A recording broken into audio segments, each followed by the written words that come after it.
And I just remember in that moment just being like pretty much a bystander because I was like, I'm not really invested in this.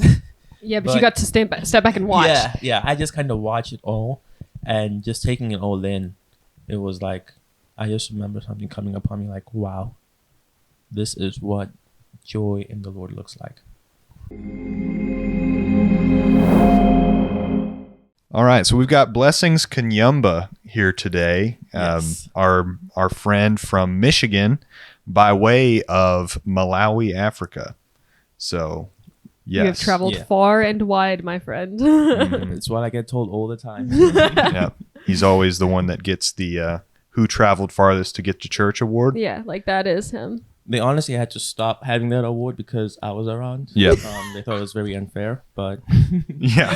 There was no hope for anybody else. Sometimes you just have to take yourself out of contention. yeah. Give other people a shot. But yeah, so we just want to, we want to learn a little bit about your story and, how you came from Africa over here where you are now. Big journey.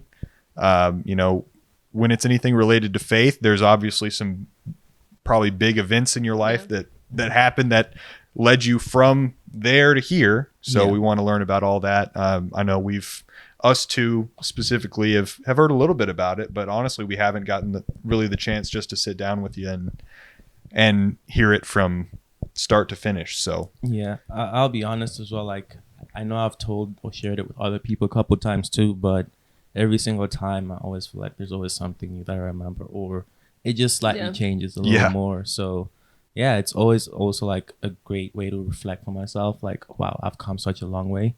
Oh, yeah. So yeah, it's just always like a great opportunity to kind of sit down and kind of share my experiences and, just kind of also like relate to what you guys have like experienced growing up. Yeah. But yeah, so to kind of just get right into it as well, I was probably in high school at the time. I didn't really go to church as much at this point. I was just, focused on graduating, and I went to a boarding school as well. So I was always away from home. I was looking forward to graduating. I didn't know what I wanted to do after I graduated high school. I was just pretty much set on getting myself into a gap year. But again, yeah. So at this point, time went by. We finished high school.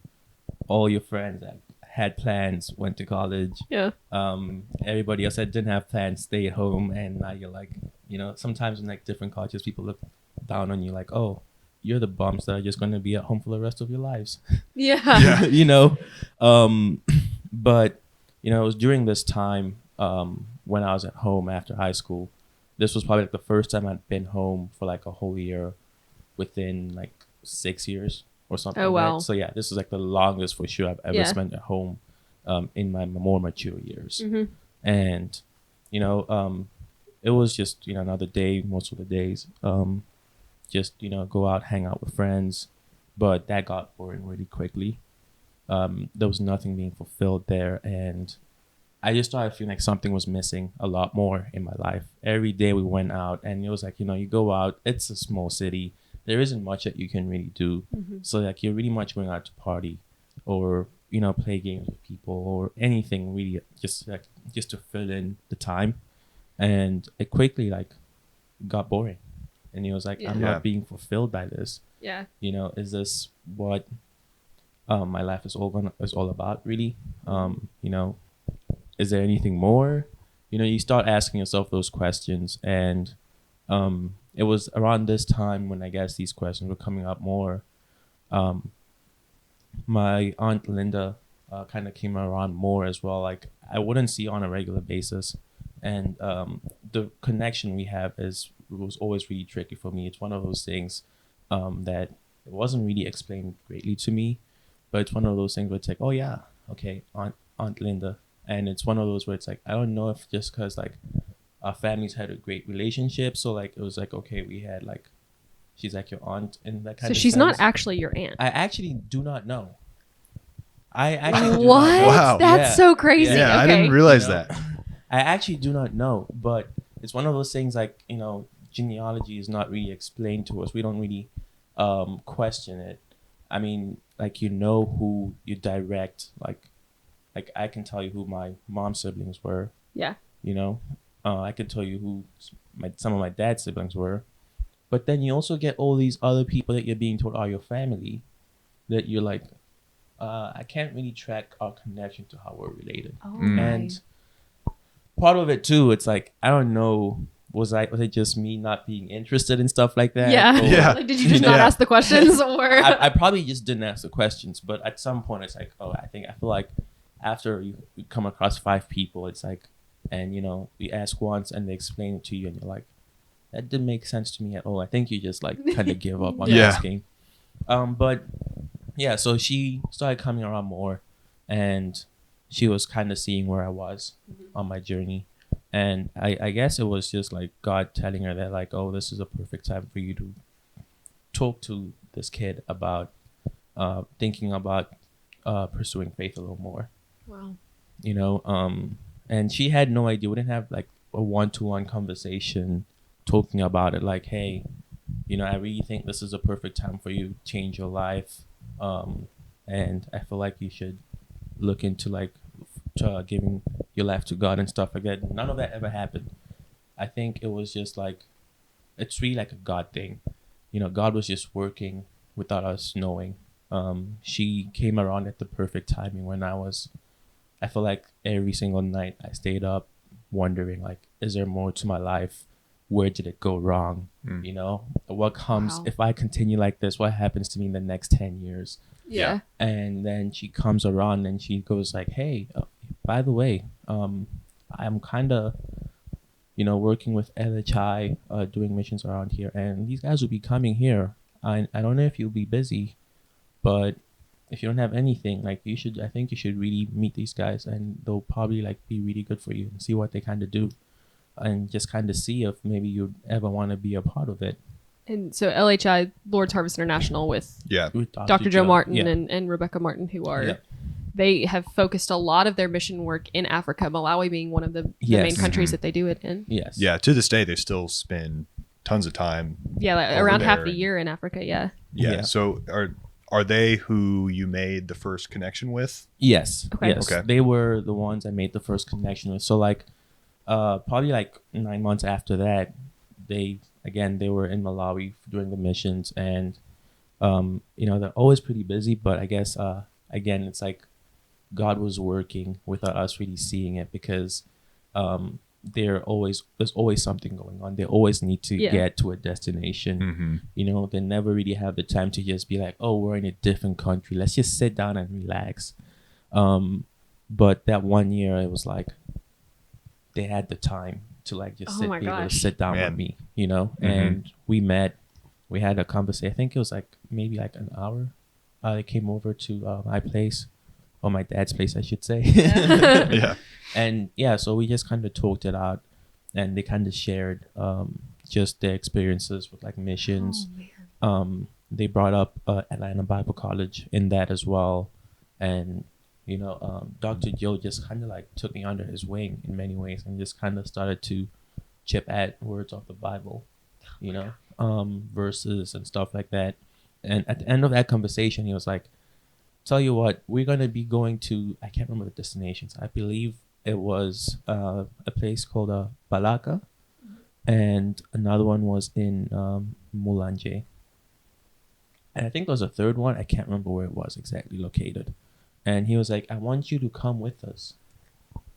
Wow. And I was like, you know, I didn't have answers, but I was just like, yeah, this will be fun. Yeah. Let's do it. You know, but I also think, again, because of all those questions of trying to find answers to like where it could have gone wrong, and trying to find a nice place to really reset my life Wow. and have like just better morals, better goals, more meaningful purpose at the end of it, you know. It just led me to being very open to it. Like, yeah, let's do it. I don't know what my life has in store for me or what's going to entail in full detail, but I'm down to go to the middle of nowhere and see what you guys do. Yeah. And while there on one of the days, it was, I don't know, till today, honestly, it's just mind blowing when I think about that moment. I at one of the churches. I believe it was in the church in Balaka, and these people were like, worshiping. It was like worship time, and it was so loud. This place didn't have like electricity inside. There was no like fancy equipment or anything like that, but it was like really, really loud. Like you couldn't tell that these guys weren't using any electrical sound equipment at all. Wow. And I just remember in that moment just being like pretty much a bystander, because I was like, I'm not really invested in this. Yeah, but you got to step back and watch. Yeah. I just kind of watched it all and just taking it all in. It was like, I just remember something coming upon me like, wow, this is what joy in the Lord looks like. That makes me emotional. Man. Oh my gosh, that's amazing. It was That's like, awesome. Yeah, it was like, I have never seen people be this joyful and worship this loud before. And I grew up experience. there. And I grew up there too. Yeah. So like, I was like, wow, I didn't know this was a thing.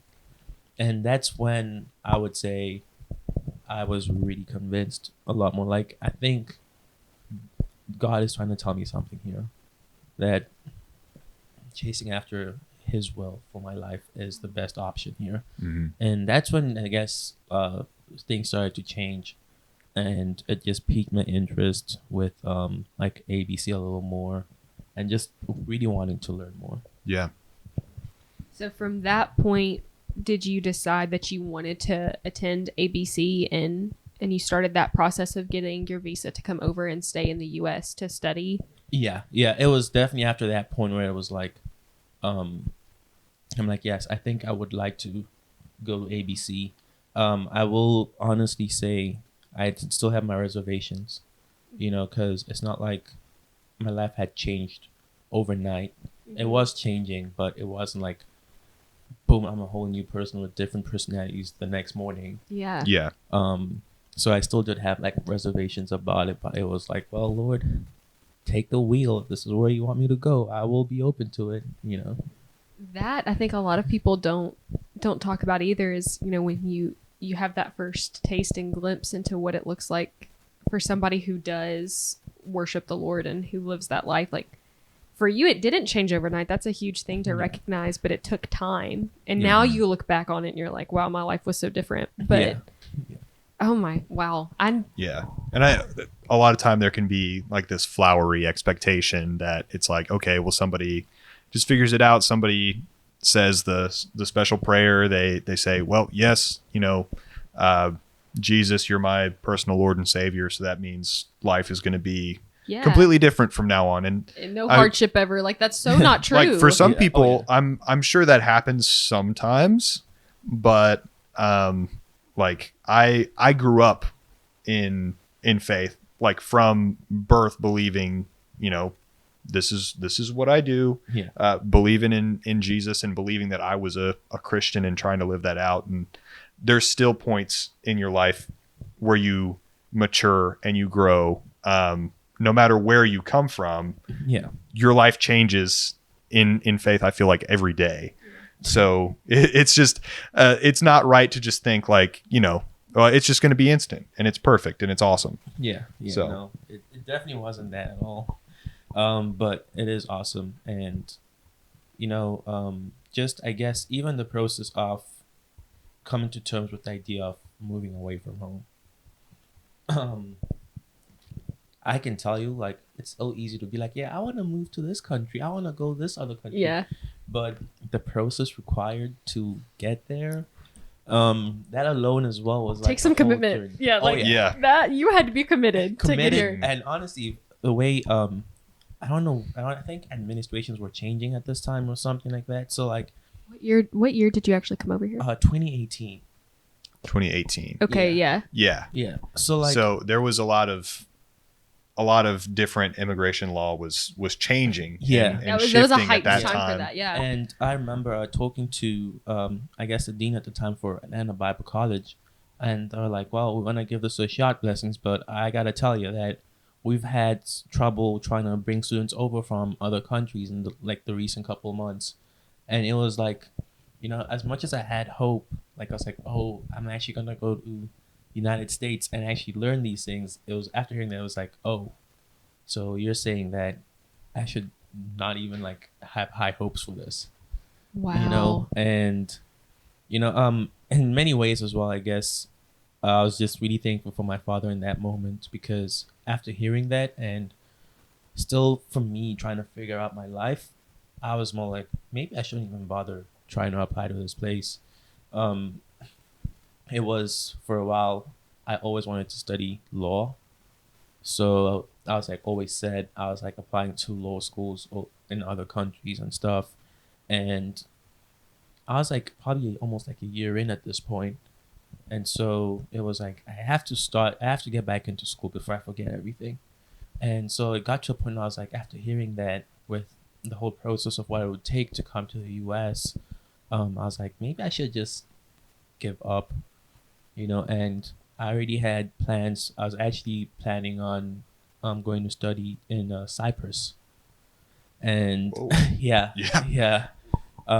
Wasn't like my first option. This was like after months of being at home and thinking like, where do I want to go? I definitely want to like just stay in Malawi. I wanted something new, and I was like, everything was set up. I had been accepted out of school there. It was now just time for me to look at accommodation, and then set up like a visa interview with them. Wow. And you were at the finish line with that. I'd never realized that. Yeah, and through all that, that's when all this like, oh, you could go to ABC popped up. And then after hearing that, like, hey, we've had trouble in the last couple of months, it was like, okay, you know what? I've been disappointed. I had my plan A's, plan B's when I was leaving high school. Right now, let me just do what feels more realistic.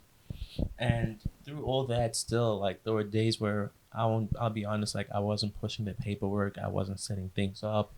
I was hardly doing some of the things, but my dad, like, pushed me. He would always be like, did you do that one thing David Krog asked you? And he was like the dean then. He was like, Yep. Yeah. I was in touch, and he'd be like, I was in touch with David Krog, and he said that you need to do this and that. He sent this and that. Wow. And at this point, I'm just like, Dad, come on, give it It's up not already. gonna happen. Yeah.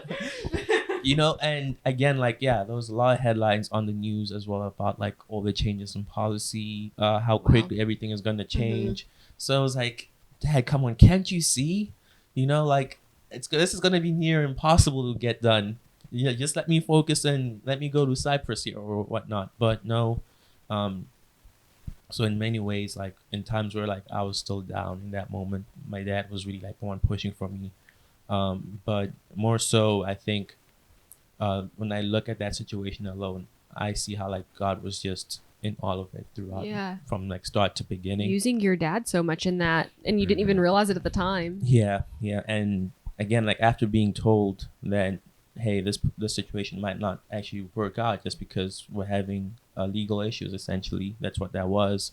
And going to like the embassy and going through that whole process, I was very anxious, nervous, and everything. How could you not be? You know? And it was like, this is like the biggest test I've ever taken in my life. That's why I felt like, they're either going to pass me and give me a visa or fail me, and I'll go back home sad. Yeah. Oh, man. Oh, man. Yeah. Those are the only two options here. Yeah. Oh, yeah. And, I like every good person taking a test, you're going to, do your homework, study. Mm-hmm. And I was like, okay, I'm ready for whatever questions they ask me.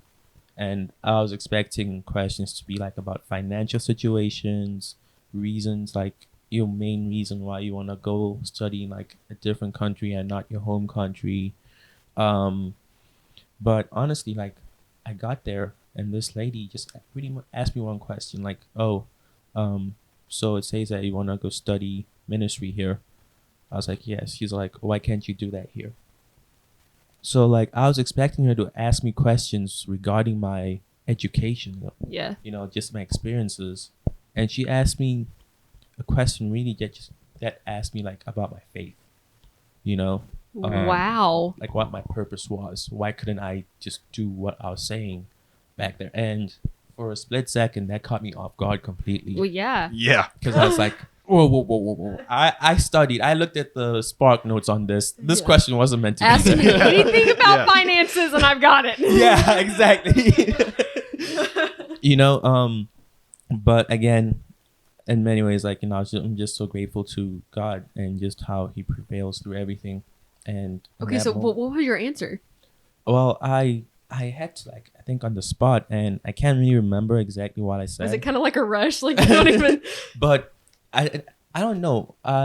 In a sense, honestly, I felt like this overwhelming confidence come upon me that was like, okay, we've got this. I guess I didn't want to give the signs of like being very nervous or like, you know, like I didn't want her to think I was lying, essentially. Yeah, you wanted it to be genuine. Yeah, genuine as much as I could. So I think I said this really slowly, and I told her like, well, the reason why I can't do this here is because everyone here gives all these ministry roles to people who are already older.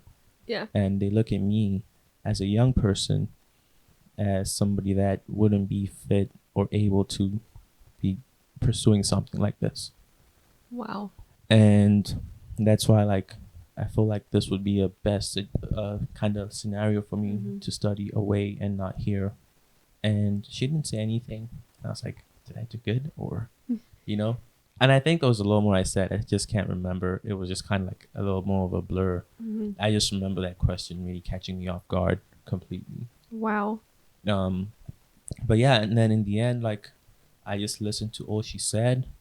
And she goes like, all right, you come back. You should leave your passport here and come back on Friday and you get your visa, make your payments on your way out. And you were like, got it. Like, I'm not going to question. Oh, yeah. And, you know, I didn't want to, like, you know, like, show it that, like, oh, I'm, like, really ecstatic right now. And I trying to be humble.